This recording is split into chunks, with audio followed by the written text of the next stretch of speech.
take ice baths or stretch after your workout, this actually isn't the best advice to take. What's up? 筋肉翻訳です。さあ今日は筋肉痛をできるだけ早く回復させる方法を見ていきましょう。筋肉痛が好きな人も嫌いな人もそれぞれいると思います。筋肉痛とは実際どのようなものなんでしょうか。基本的には筋肉が傷つくことによって痛みが出るっていうことですよね。まずはじめに今回の動画はそもそも筋肉痛はどのようなものなのか、どんなことをしたら筋肉痛が早く改善させることができるのか、この方法についてジェレミーさんが教えてくれています。では早速見ていきましょう。どうぞ。The soreness you feel a day or two after a workout is something you're all probably familiar with. This feeling, known as delayed onset muscle soreness or DOMS, is thought to be caused by microscopic tears in your muscle fibers that occur from resistance training or just a novel stimulus in general. And aside from just being generally uncomfortable, particularly with leg soreness, too much soreness can also negatively impact your training if it carries over into your next workouts. Studies show that training a muscle while it's still sore can reduce the activation of the desired muscle, reduce the force capacity of the muscle by up to 50%, and negatively interfere with the recovery process. Therefore, it's vital that you take the necessary steps in order to minimize post-workout soreness and speed up the muscle recovery process. And although two common suggestions are to take ice baths or stretch after your workout, this actually isn't the best advice to take. Although ice baths may slightly help with muscle soreness, they've also been shown to hinder muscle growth and strength by interfering with the muscle recovery process. And as for static stretching,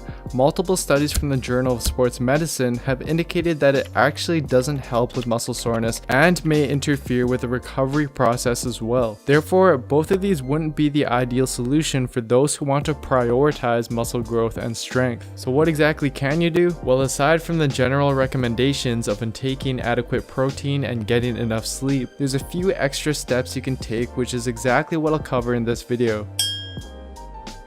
Self-myofascial release, most commonly done in the form of foam rolling, has become increasingly popular in recent years. Aside from its positive effect on improving mobility, it seems to also be an effective way of reducing muscle soreness. And although research is still lacking, of the 4 available studies that have directly analyzed the effect of foam rolling on muscle soreness, 3 of them showed a positive effect on reducing muscle soreness and enhancing muscle recovery. And this reduction in muscle soreness seemed to enhance the workout performance of the subjects in their next workouts. So how exactly can you apply this?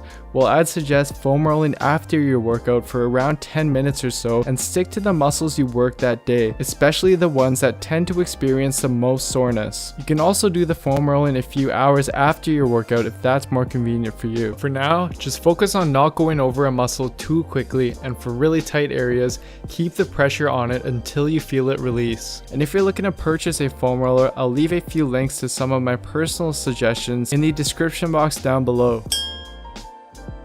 Another thing you can do to reduce muscle soreness is incorporate active recovery, which includes cool downs, low intensity exercise, and so on. Again, not many studies have looked into this, but the few studies that have found that active recovery either performed immediately after a workout or within the days following the workout reduced muscle soreness more than when no active recovery was used. So in order to implement this, I suggest performing 5 to 10 minutes of active recovery or cool down after your workout, especially for leg workouts. This can be done after your foam rolling if you're going to do that as well.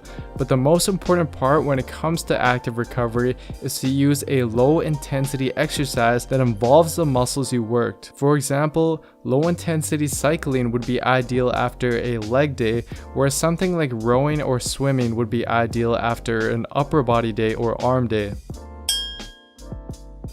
Now, although there's several supplements out there that claim to enhance muscle recovery and reduce muscle soreness, the truth is research is relatively inconclusive when it comes to this. However, the research behind omega-3s is promising. Not only have omega-3s been recently shown to improve anabolic signaling, which may improve muscle repair and growth, but multiple other studies have shown that supplementation of around 1 to 3 grams per day of omega-3s significantly reduces muscle soreness following following resistance training exercise, so taking a few high-quality omega-3 fish oil pills daily and increasing your fish intake can be another viable way of reducing muscle soreness and improving overall recovery. And as for other supplements, ingesting caffeine prior to your workout has been shown in 2 recent studies to significantly reduce post-workout muscle soreness. However, the catch is that both studies used a dosage of around 400 milligrams of caffeine, which is the equivalent of around 4 cups of coffee, simply meaning that it's just not feasible for someone to implement this protocol on a daily basis. But with that being said, some other supplements that have for the most part shown a positive effect on muscle soreness and may be of interest to some of you are taurine, L-citrulline, and L-glutamine.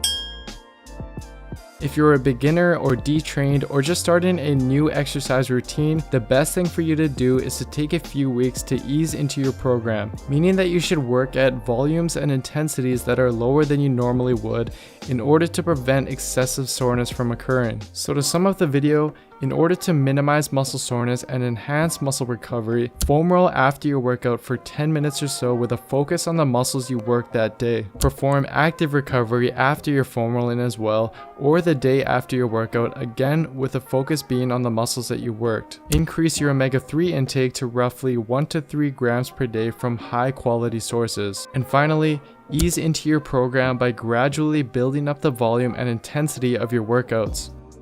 さあ、いかがでしたでしょうか。方法としては筋膜リリース、低強度の運動、オメガ3といったところでした。静的ストレッチ、静かなじわーっと伸ばすストレッチがあまり有効ではないっていうのが驚きでしたね。筋膜リリースが有効とのことだったんですが、そのかける圧も大事なようです。強すぎず弱すぎず適切な強さがあるようですね。ジェレミーさんが紹介していたフォームローラーは日本では買えないようなので、僕が個人的に使っていてお気に入りのものを紹介します。こちらインテリロールという商品ですね。これはちょっと変わった形をしているので、これによって様々な部位のリリースがこの一つのタイプでできることがおすすめです。強度も3つ分かれているので、競技レベルでやりたいのか、ちょっと優しくやりたいのかで分けてあげてください。気になる方は概要欄にリンク貼っておくので見ていってください。またオメガ3が効果を証明されているんですね。なので筋肉痛に悩んでいる方はオメガ3かなりおすすめになると思います。そして直接的ではないにしろ、やっぱりこういう目線からいくとビタミンだったり微量栄養素が足りていないと筋肉の回復も遅くなってしまうかなと思うので、マルチビタミンのようなものも大事かなと僕は思いました。オメガ3もマルチビタミンも合わせて概要欄にリンクを貼っておきます。まだ試したことない方はぜひ試してみてください。みんなは経験上どんなことをすると疲労回復であったり筋肉痛の改善に役立ちましたか？コメント欄で教えてください。動画のリクエスト、チャンネル登録お待ちしています。ではまた。I won't look back.